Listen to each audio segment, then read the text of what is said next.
She led armed soldiers into battle. She freed 750 people in a single night. She was denied a soldier's pension for 30 years. Her name is Harriet Tubman. Around 1822, in the flat tidal marshland of Dorchester County, Maryland, a girl was born into slavery. Her mother named her Araminta. They called her Minty. She was the property of Edward Brodess, a small planter who hired out his enslaved people to other farms when he needed the money. Minty was hired out at age 5. She was put to work checking muskrat traps in icy water. She was beaten when she cried. She was beaten when she did not work fast enough. Her mother, Rit, was allowed to keep her children near, until she wasn't. Edward Brodess sold Minty's sister south to Georgia, into the deepest slavery. Rit stood in the doorway of the cabin and refused to move. The slave trader backed down. Harriet Tubman would later say she learned everything she knew about courage from her mother. She did not learn to read. She did not learn to write. She learned the stars, the moss on trees, the direction of wind coming off the Choptank River. She was learning to run before she knew she would run. When she was approximately 12 years old, an overseer at a nearby store threw a 2-pound iron weight at another enslaved man who was trying to escape. He missed. The weight struck Araminta Ross in the head. She did not lose consciousness immediately. She finished the rest of the day's work before collapsing. For weeks, she hovered between life and death. No doctor came. She recovered, but she was never the same. For the rest of her life, Harriet Tubman would fall without warning into episodes she described as sleeping spells. She would drop mid-conversation, mid-sentence, mid-step, and be unconscious for minutes or sometimes longer. Then she would wake as if nothing had happened. Doctors now believe she suffered a traumatic brain injury that caused temporal lobe epilepsy. She also began having visions, vivid recurring dreams she believed were messages from God. Some people around her thought she was broken. She thought God was preparing her for something she did not yet understand. She was right. In 1849, Araminta Ross learned that Edward Brodess had died, and that his heirs planned to sell her and her brothers south to settle the estate's debts.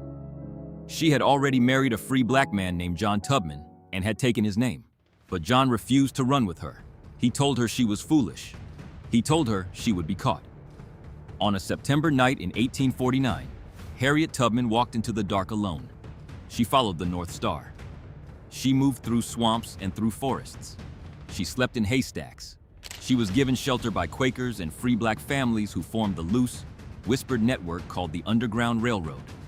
She traveled approximately 90 miles to Philadelphia. When she crossed into Pennsylvania, she stood in the free states for the first time in her life. She later said she looked at her hands to see if she was still the same person. She was. But the world had changed. She could have stayed.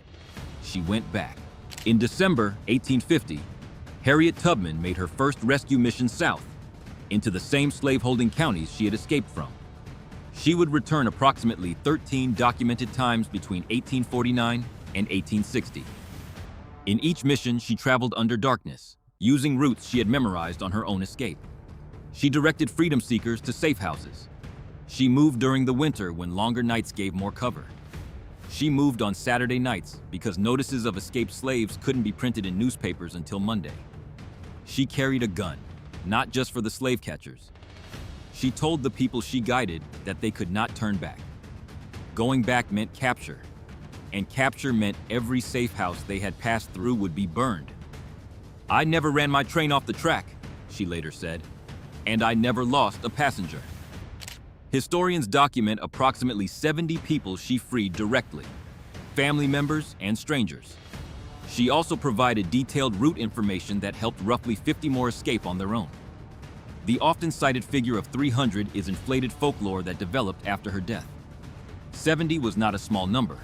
70 people, each of whom had been someone's legal property, each of whom could have been sold, each of whom had a mother.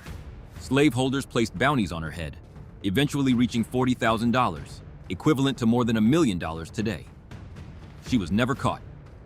Philadelphia abolitionist William Still documented the arrivals of many freedom seekers she guided north. Frederick Douglass, the most famous formerly enslaved man in America, wrote her a letter. "I know of no one who has willingly encountered more perils and hardships to serve our enslaved people than you have." John Brown, the radical abolitionist who would later lead the raid on Harper's Ferry, called her the greatest man I ever met. She was a woman. She was 38 years old, and the Civil War was about to begin. When the Civil War started in 1861, Harriet Tubman did not wait to be invited. She went to South Carolina with the Union Army. She worked first as a cook and nurse, tending to hundreds of formerly enslaved people flooding into Union lines. Then, she was recruited as a spy. She built a network of scouts, freed people with detailed knowledge of the rivers, roads, and Confederate positions in South Carolina, and began feeding intelligence directly to Union commanders. On the night of June 2nd, 1863, she did something no American woman had ever done before. She guided 3 Union gunboats up the Combahee River in South Carolina. She knew exactly where the Confederate torpedoes were buried in the riverbanks. She navigated around every one. The boats reached 7 plantations in a single night. Approximately 750 enslaved people ran to the water and climbed aboard. The plantations burned behind them. Harriet Tubman had planned and led the first and only Figase armed military expedition in United States history, commanded by a woman. She was not paid for it, not soldiers' pay. When the war ended, the United States government gave nothing to Harriet Tubman. No land, no pension, no formal recognition of her service as a military spy and commander. She applied for a pension. She was denied. She applied again. Denied. For 34 years, she petitioned the government that she had served. In 1899, 34 years after the war ended, Congress granted Harriet Tubman $20 per month, not as a soldier, as the widow of Nelson Davis, the Civil War veteran she had married after John Tubman abandoned her, and partly as a nurse. She was never granted a soldier's pension. After the war, Harriet Tubman settled in Auburn, New York. She had bought a small property there before the war with the help of abolitionist Senator William Seward. She took in the elderly and the sick. She housed freed people who had nowhere to go.